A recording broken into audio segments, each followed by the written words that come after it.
The security guard looked at me like he had seen a ghost. He reached for the front door, then slowly let go. "Mr. Grady?" I don't know what to say. I just nodded and kept walking. My name is Colton Grady, and 10 minutes earlier I had cleaned out my office. 20 years of my life fit into one cardboard box. A family picture. An old coffee mug. A brass clock my late wife gave me when the company was still running out of a rented garage. I didn't argue. I didn't yell. I didn't tell the employees what had happened. My own son had asked me to leave the business I built with my own hands, and I walked out before anyone could turn it into a public fight. Something felt off. It wasn't the meeting. It wasn't the lawyers sitting beside him.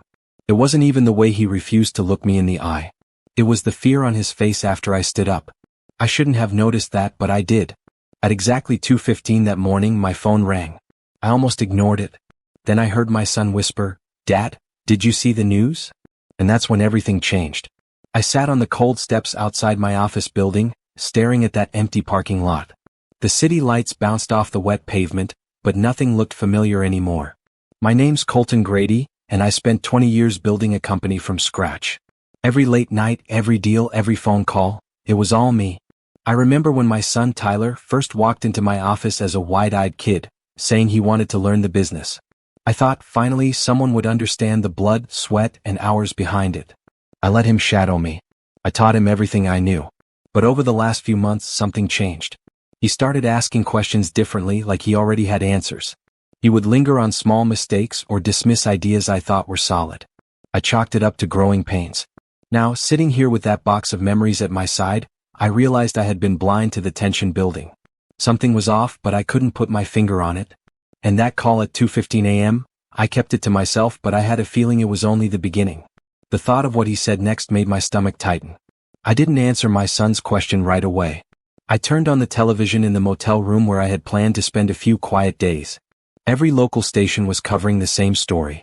A federal agency had raided the headquarters of our company. Cameras were everywhere.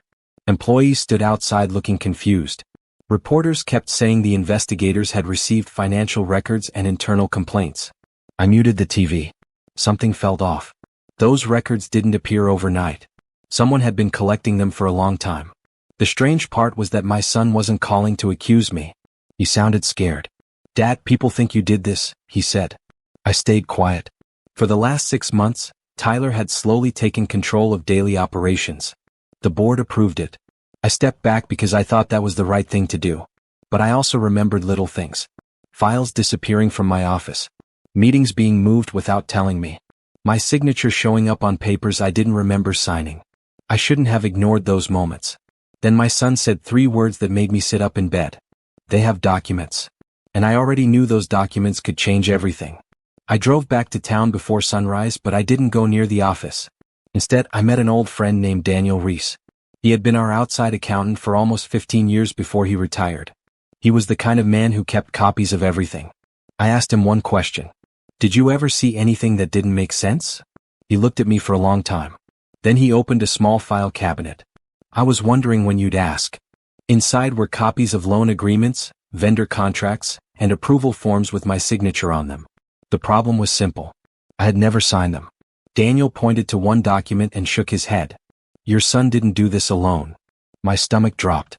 Several board members had approved transactions that moved millions of dollars through companies I had never heard of. That was the real reason they forced me out.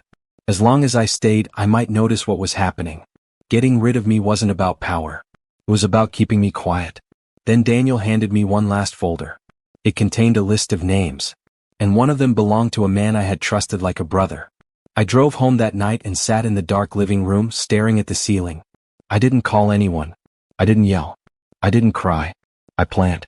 My mind ran through every meeting, every conversation, every coincidental mistake that had happened over the last year. Tyler had grown too comfortable. He thought he was smart, careful, untouchable. I started writing everything down. Dates, documents, conversations, who was involved. Every little detail mattered. I knew one slip-up could ruin me. I didn't want revenge that screamed. I wanted revenge that couldn't be ignored. I also knew patience was key. I couldn't act immediately. I watched him on calls, at board meetings, even on the rare nights he came home. Everything he did, everything he said, I cataloged. It wasn't easy pretending nothing had happened, but I kept it calm. Tyler never suspected a thing. And that's when I realized something important. Sometimes the best power isn't in yelling, it's in silence. I smiled quietly. The plan was taking shape and soon, very soon, they'd all see the truth. For 3 weeks I stayed invisible. People thought I was hiding. I wasn't. I was collecting proof. Daniel helped me reach 2 former employees who had quietly left the company months earlier. Both of them told the same story. They had been ordered to change records. One refused and was pushed out. The other saved copies before leaving. I rented a small office across town and spread everything across one long table. Bank transfers, emails, board meeting notes, fake contracts. The same names kept showing up. My sons, 3 board members, and the man I had trusted like a brother. Then I found the mistake they never expected. Someone had used my old company email account to approve several deals after I had already lost access to the building. The timestamps didn't lie. Neither did the security logs. I asked a computer expert I knew to verify everything. 2 days later he called me. Colton, don't send this to anyone yet. Why? Because whoever did this wasn't just stealing money. He paused for a second. They were setting you up to take the fall. At that moment, I knew exactly what I had to do next. I walked into the company boardroom the next morning like nothing had happened. My suit was clean, my tie straight, my face calm. Tyler didn't even notice me at first. I let him finish his presentation, nodded politely, and then asked to speak. The room went quiet. Cameras from the morning news crew were still outside, covering a completely unrelated story, but I didn't care. I laid out the documents, one by one, across the table. Emails, transfers, forged contracts. Every step they had taken to cover up their scheme was here. Every lie they told each other, every false signature, every manipulated record. Tyler froze. A few board members turned pale. I want the truth to be clear, I said. I never approved any of these transactions. Someone used my credentials while trying to frame me. Then I slid the final folder across the table, the one with my trusted friend's name on it. Legal counsel, waiting in the corner, nodded. The room felt smaller somehow, suffocating as everyone realized what had been happening. Tyler's voice shook. Dad? I didn't. I looked him straight in the eye and just waited. The silence stretched for what felt like hours. Tyler's face was pale, sweat on his brow. The board members avoided eye contact, some whispering among themselves. I didn't raise my voice. I didn't yell. I let the evidence speak. Every forged email, every manipulated document, every false signature, it all pointed to him and the few people who had helped him. Legal counsel stood and confirmed that the federal investigation would now focus on Tyler and his accomplices. Not me.